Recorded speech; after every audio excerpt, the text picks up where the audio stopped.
My phone buzzed at 6:47 a.m. on a Tuesday. It was Mom, crying so hard I could barely understand her words. "Your father's account, the money's gone, Michael. $23,000 just disappeared." I'd been the family's unofficial financial guardian for 15 years. Dad had early-stage dementia, Mom couldn't balance a checkbook to save her life, and my younger brother Derek had always been too busy with his startup dreams to help with the boring stuff like bills and bank statements. Guess I knew why now. I threw on jeans and a flannel shirt, grabbed my coffee, and drove the 45 minutes to their house in Millerville. The whole way there, my mind raced through possibilities. Maybe it was a bank error. Maybe Dad had made some confused purchases online. Maybe Mom had misread something. But deep down, I already knew. The sick feeling in my gut told me everything. Mom met me at the front door, still in her robe, holding a stack of bank statements like they were contaminated. "I don't understand these numbers, Michael. Can you look, please?" I sat at their kitchen table, the same oak table where I'd done homework 30 years ago, and spread out the paperwork. What I saw made my blood run cold. Systematic withdrawals over 8 months, always just under the daily limit. Always on weekdays when Mom would be at her book club or grocery shopping. Always leaving just enough in the account to avoid overdraft fees. "Where's Derek been lately, Mom?" She wiped her eyes with a tissue. "Oh, you know Derek. He's been so helpful, coming by twice a week to check on us. Takes your father to his doctor appointments when I can't drive. Such a good son." Such a good son. Right. While I'd been working 60-hour weeks to pay my own mortgage and still sending them $300 a month for groceries, St. Derek had been making himself indispensable. The perfect cover for the perfect crime. I pulled up the bank's website on my phone and logged into their account. The withdrawal pattern was clear as daylight once you knew what to look for. Every Tuesday and Thursday, like clockwork. The same days Derek supposedly came by to help. My phone rang. Derek's name flashed on the screen. "Hey, Mike," Mom called, said something about the bank account. Probably just some confusion, you know how she gets. The casual tone. The dismissive comment about Mom. The immediate deflection. I'd heard this voice before when Derek crashed Dad's truck at 16 and tried to blame black ice. When he borrowed $2,000 from Mom's Christmas fund for a sure-thing investment that vanished overnight. When he promised to pay back every penny and then changed his number. But this time was different. This time he'd crossed a line that couldn't be uncrossed. "Yeah, Derek, I think we need to talk." "Where do you want to meet?" Derek asked, still playing the concerned brother angle. "I can swing by Mom and Dad's place around lunch." Number.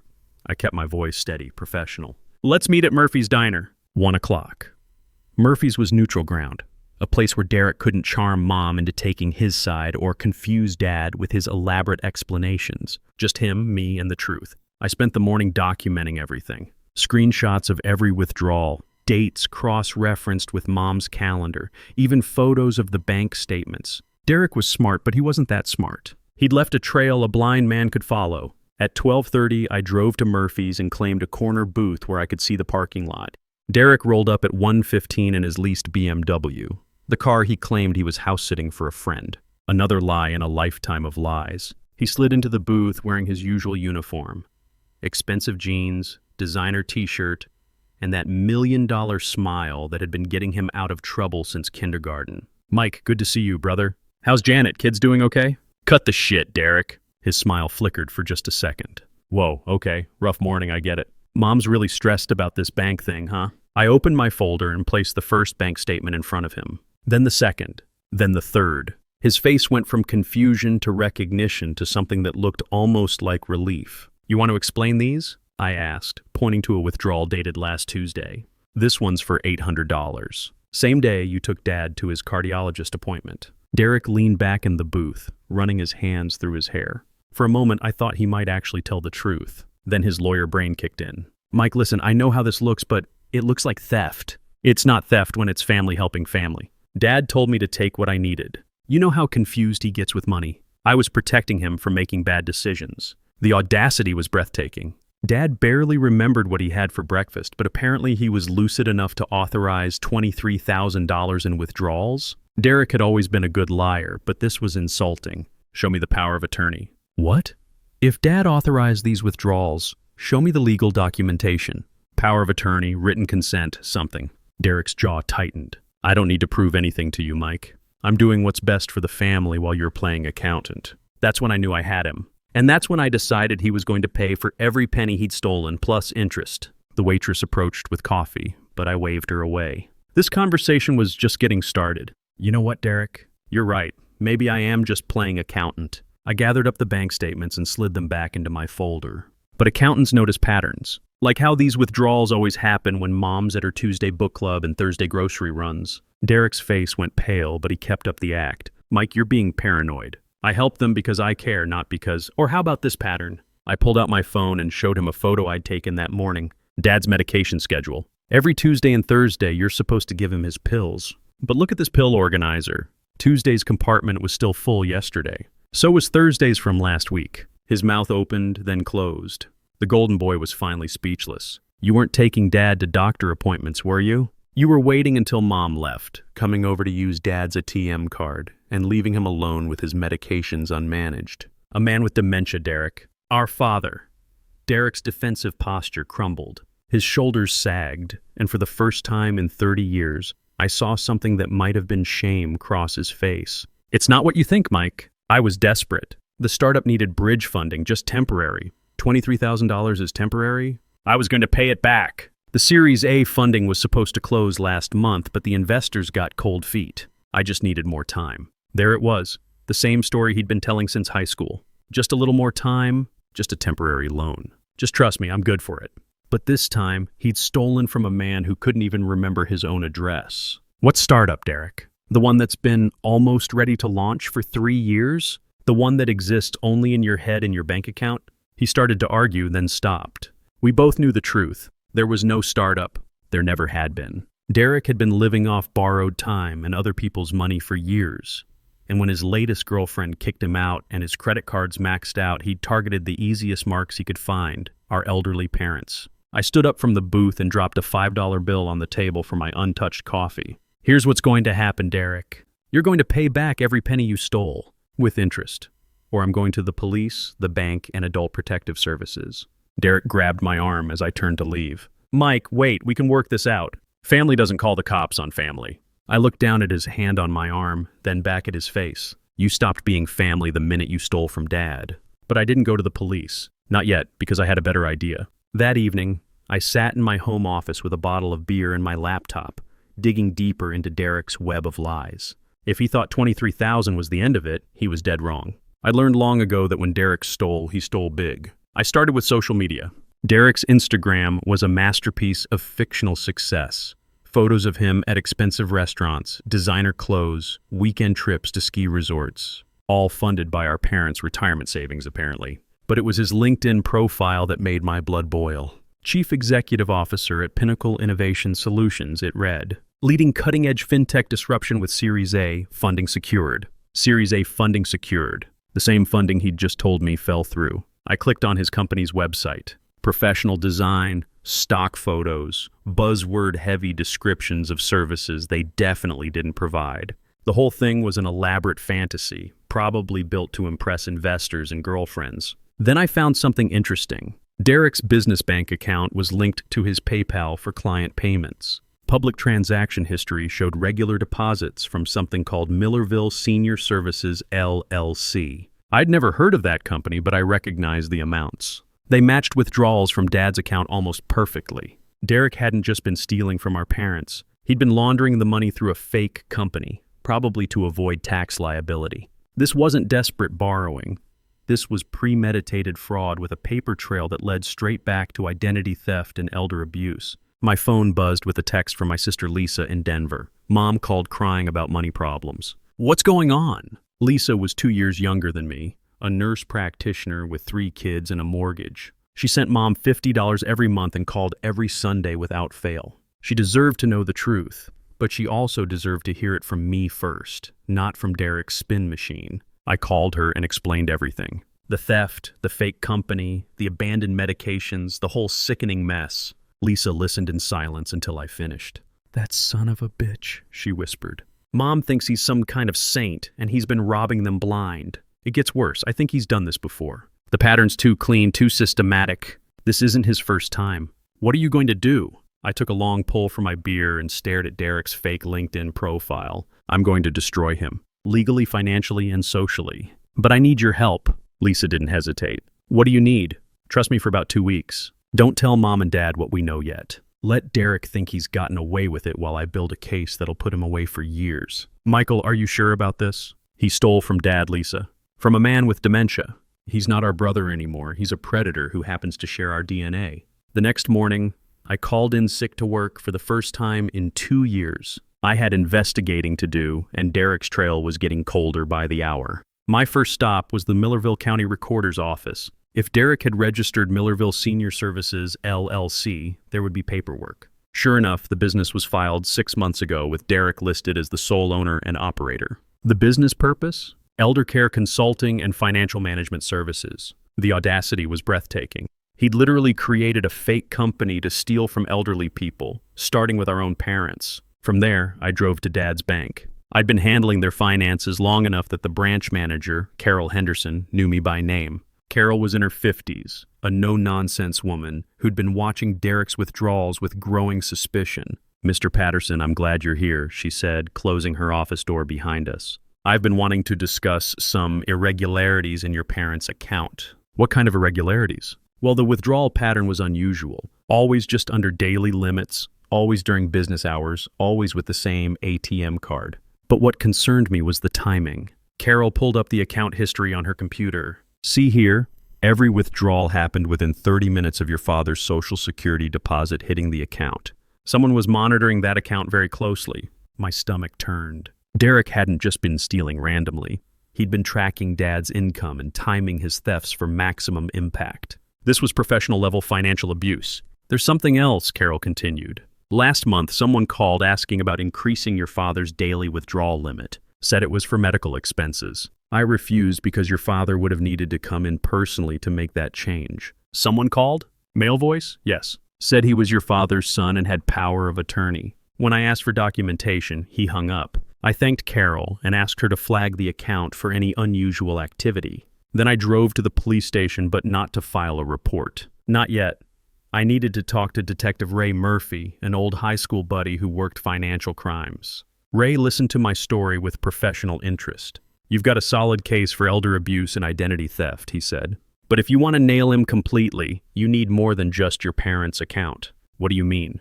"Guys like your brother don't usually start with family. They work their way up to it. If he's running this fake elder care company, he's probably got other victims." Ray was right. Derek's operation was too sophisticated to be a first attempt. Somewhere out there were other families, other elderly victims who'd trusted the wrong person with their life savings. That's when I realized my revenge wouldn't just be personal, it would be justice. Ray gave me a contact at the state's Adult Protective Services Division, Sarah, a caseworker who specialized in financial exploitation cases.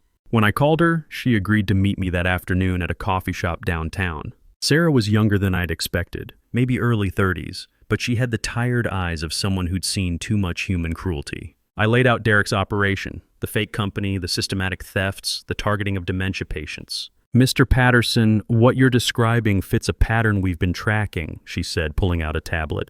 3 other families in this county have reported similar thefts in the past 8 months. Young man, very charming, approaches elderly residents offering financial management services. My blood ran cold. Same guy, different names each time, but the same M.O.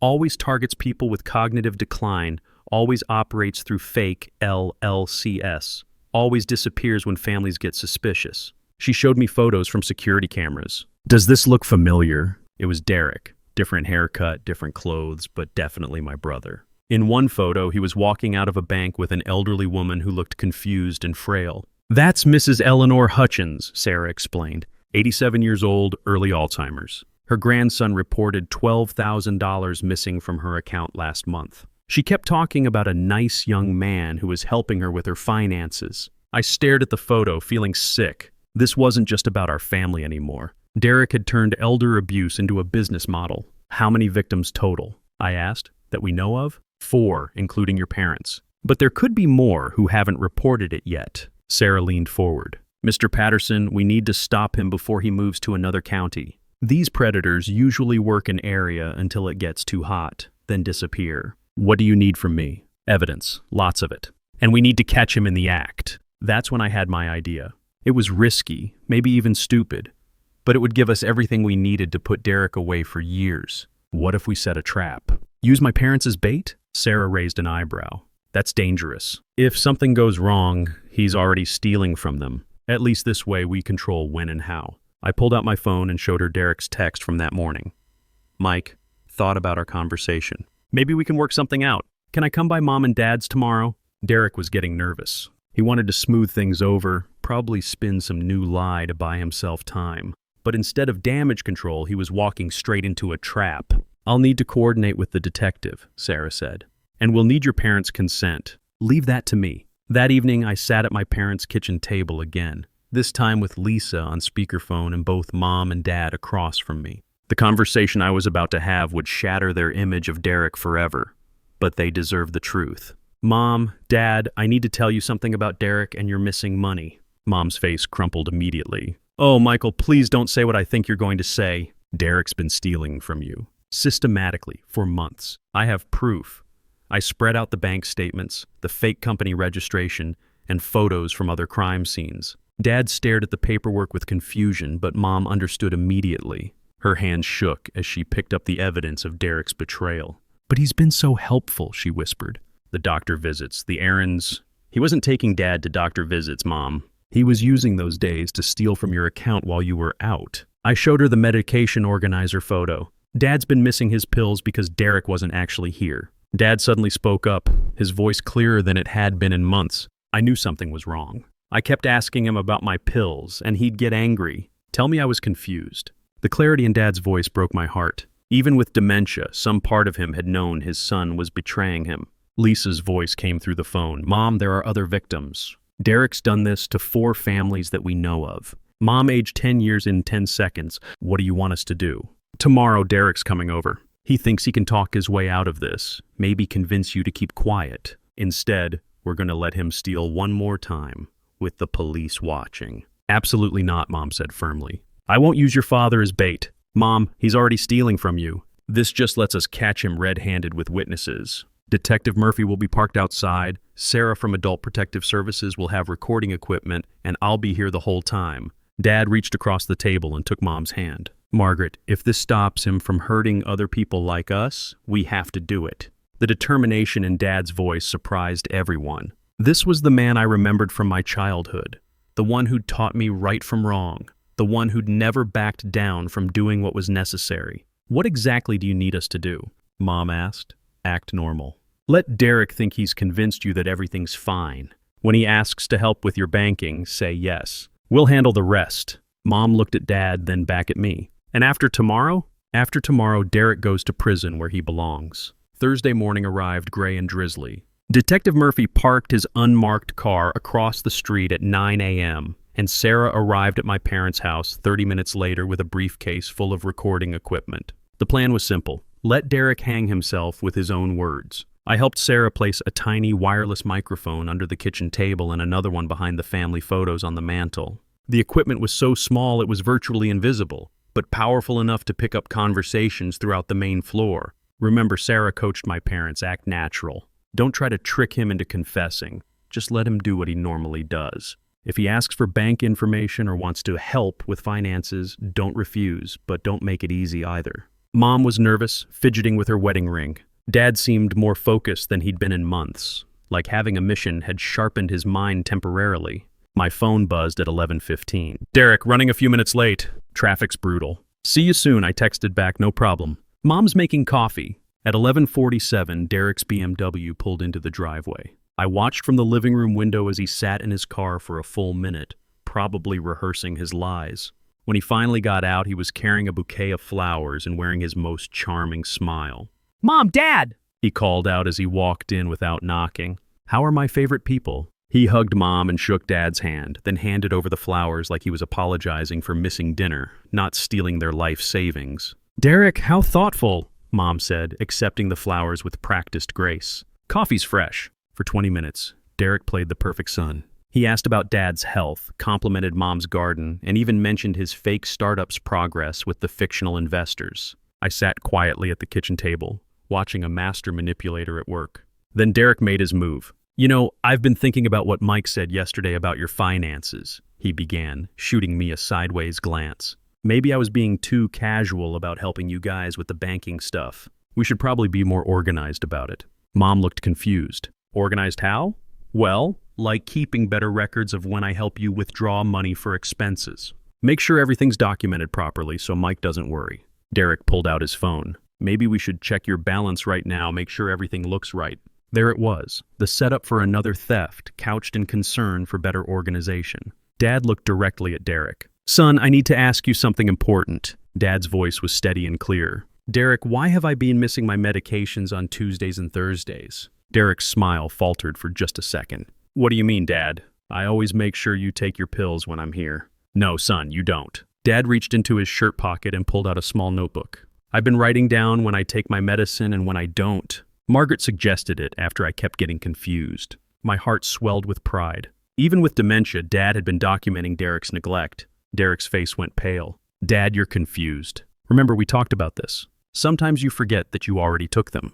I'm not confused about this. Dad opened the notebook and showed pages of careful handwriting. Tuesday, March 15th, Derek visited, pills missed. Thursday, March 17th, Derek visited, pills missed. Tuesday, March 22nd, Derek visited, pills missed. The pattern was devastating. 8 weeks of documented medical neglect, all coinciding with Derek's visits. Mom stared at Derek with growing horror. You weren't giving him his medications. Mom, Dad gets confused. Sometimes he thinks he missed them when, stop lying. Dad's voice cut through Derek's excuses like a blade. I know what you've been doing. You come here when Margaret's gone, you take money from our account, and you leave me sitting here without my heart medication. Derek stood up abruptly, his chair scraping against the kitchen floor. This is insane. You're both confused, and Mike's filling your heads with paranoid conspiracy theories. Then explain this, I said, sliding a bank statement across the table. $800 withdrawn last Thursday at 2:47 p.m. The same day Dad's pills were missed. The same day you told Mom you were taking him to the cardiologist. Derek glanced at the bank statement, then at the front door, calculating his exit strategy. But it was too late. Through the window, I could see Detective Murphy walking up the front steps. Derek Patterson? Murphy's voice came from the doorway as he showed his badge. I need to speak with you about some financial irregularities. Derek's mask finally slipped completely. The charming smile disappeared, replaced by the cold expression of a cornered predator. I want a lawyer. That's your right, Murphy said, pulling out handcuffs. But first, I need to place you under arrest for elder abuse, identity theft, and financial exploitation. As Murphy read Derek his rights, Derek looked directly at me with pure hatred. You son of a bitch. You destroyed our family. I looked back at him calmly. No, Derek, you did that when you decided to steal from Dad. The handcuffs clicked into place, and just like that, 23 years of sibling relationship ended. After Derek was loaded into the patrol car, the house felt hollow and strange. Mom sat at the kitchen table crying quietly while Dad held her hand with surprising gentleness. Sarah packed up her recording equipment, giving us privacy to process what had just happened. Mrs. Patterson, I know this is difficult, Detective Murphy said, but we'll need formal statements from both of you tomorrow. What happened here today, combined with the evidence Michael gathered, gives us everything we need for prosecution. I walked Murphy to his car. What happens next? Derek's looking at multiple felony charges across 4 different cases: elder abuse, identity theft, fraud, money laundering through that fake company. With his priors and the systematic nature of these crimes, he's probably looking at 5 to 7 years minimum. Priors? Murphy pulled out a tablet and showed me Derek's rap sheet. 2 arrests for check fraud in college, dismissed after restitution. 1 conviction for credit card fraud in 2018, pled down to a misdemeanor. Your brother's been building up to this for years. I felt sick. All those times Derek had claimed he was just unlucky or between opportunities, he'd actually been escalating his criminal behavior. Our parents were just his latest marks. Back inside, Lisa had arrived from Denver. She'd driven 8 hours straight after getting my text about Derek's arrest. She hugged Mom and Dad, then pulled me aside. How are they handling it? Dad's actually clearer than he's been in months. Like having a purpose sharpened his focus. Mom's devastated but not surprised. I think part of her always knew Derek was trouble. What about the money? Can they get it back? That was the million-dollar question. Sarah had explained that recovering stolen funds from fraud cases was complicated. Derek's BMW would be seized, along with any other assets, but most of the money had probably been spent on his fake lifestyle. The state has a victim compensation fund, I told Lisa, and Derek's going to be ordered to pay restitution as part of his sentence. But realistically, Mom and Dad will probably only see about half of what he stole. Lisa nodded grimly. At least he's going to prison. Over the next 3 days, the story exploded across Millerville. Derek's arrest made the front page of the local paper. Local man arrested in multi-family elder abuse scheme. His fake LinkedIn profile was screenshot and shared on social media. The BMW dealership repossessed his car. His apartment complex evicted him when his rent check bounced. But the real satisfaction came when I got a call from Mrs. Eleanor Hutchins' grandson. Mr. Patterson, I wanted to thank you. Because of your family's courage in setting that trap, we finally have justice for my grandmother. 4 families, dozens of friends who'd believed Derek's lies, a whole community that had watched him play the successful entrepreneur while he was actually a predator. The golden boy had finally fallen. 6 months later, I sat in courtroom 3B of the Millerville County Courthouse watching Derek in an orange jumpsuit shuffle to the defendant's table. He'd aged years in jail, his expensive haircut grown out, his gym-toned body gone soft, his cocky swagger replaced by the hunched shoulders of a man who'd lost everything. The prosecutor, a sharp woman named Amanda Rodriguez, laid out the case methodically. 4 elderly victims, 27 separate thefts totaling $67,000. A fake company created specifically to launder stolen money. Medical neglect that could have killed my father. Derek's court-appointed attorney tried to argue for leniency, claiming Derek had addiction issues and needed treatment, not prison. But the judge, Honorable William Chen, wasn't buying it. Mr. Patterson, these weren't crimes of desperation or addiction, Judge Chen said, looking directly at Derek. These were calculated, predatory attacks on vulnerable elderly citizens. You specifically targeted people with dementia and Alzheimer's, knowing they couldn't effectively report or remember your crimes. Derek's lawyer had advised him to show remorse, to apologize to the families. Instead, Derek sat stone-faced, refusing to even look at our section of the courtroom where Mom, Dad, Lisa, and I waited for justice. In the case of Eleanor Hutchins, you stole $12,000 from a woman who trusted you to help her manage her medications. In the case of Robert and Margaret Patterson, your own parents, you stole $23,000 while deliberately withholding life-saving heart medication from your father. Judge Chen paused, letting that sink in. This court sentences you to 7 years in state prison, followed by 5 years of supervised probation. You are ordered to pay full restitution to all victims, and you are permanently banned from working in any capacity with elderly or vulnerable adults. 7 years.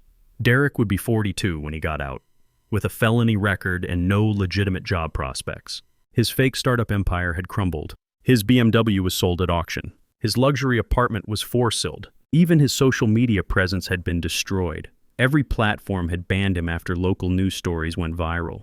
But the real victory came afterward, in the courthouse hallway. Mrs. Hutchins' grandson shook my hand. Thank you for having the courage to speak up. Grandma got most of her money back because of you. The other victims' families approached us too. Sarah Martinez, whose grandfather had lost $8,000. David Kim, whose mother had been scammed out of $15,000. All of them grateful that Derek's reign of terror was over. As we walked out of the courthouse, Dad took my arm. You did the right thing, Michael. Family protects family, and sometimes that means protecting them from family. Derek was yesterday's news. Today was about healing. 2 years later, I'm sitting in that same oak kitchen where this whole nightmare began, helping Dad organize his pill organizer for the week. His dementia has progressed, but he still remembers Derek's betrayal with crystal clarity. Some wounds cut too deep to forget, even when everything else fades. Michael, he says, his voice softer now but still determined. Did we ever hear from Derek in prison? No, Dad, he's never written or called. I don't mention that Derek actually did try to contact them once, 6 months into his sentence. The letter was full of excuses and self-pity, blaming everyone but himself. I threw it away unopened after showing it to Lisa. Some bridges, once burned, should stay ash. The restitution came through slowly but steadily. Derek's prison job paid 20 cents an hour, and every penny went to victim compensation. His seized assets, the BMW, his electronics, even his designer clothes, were auctioned off. In total, Mom and Dad recovered about $15,000. Not everything, but enough to feel like justice was more than symbolic. The real victory was subtler. Dad's medications were managed properly now, with a daily visiting nurse that insurance covered after Sarah helped us navigate the elder care system. Mom joined a support group for families of financial abuse victims and became something of an advocate herself. Lisa moved back to Millerville last year, taking a job at the hospital to be closer to our parents. As for me, I learned that sometimes protecting the people you love means accepting that some battles will cost you pieces of your soul. I don't regret destroying Derek. He was a predator who deserved prison. But I do regret that it took so long for me to see what he really was. The hardest part wasn't the investigation or the trial or watching my brother get handcuffed. The hardest part was explaining to my 8-year-old nephew why Uncle Derek wouldn't be at Christmas anymore. How do you tell a kid that sometimes the people who are supposed to love you the most are the ones who hurt you the worst? But here's what I learned. Family isn't about blood. It's about showing up. It's about protecting the vulnerable, even when it's inconvenient. It's about choosing love over loyalty when loyalty becomes complicity. Derek chose money over family. I chose family over a brother who was no longer worthy of the name. My parents are safe now. The other victims got justice. And Derek? Derek learned that actions have consequences, even if it took 40 years for those consequences to find him. Sometimes the right choice is also the hardest choice, but it's still the right choice.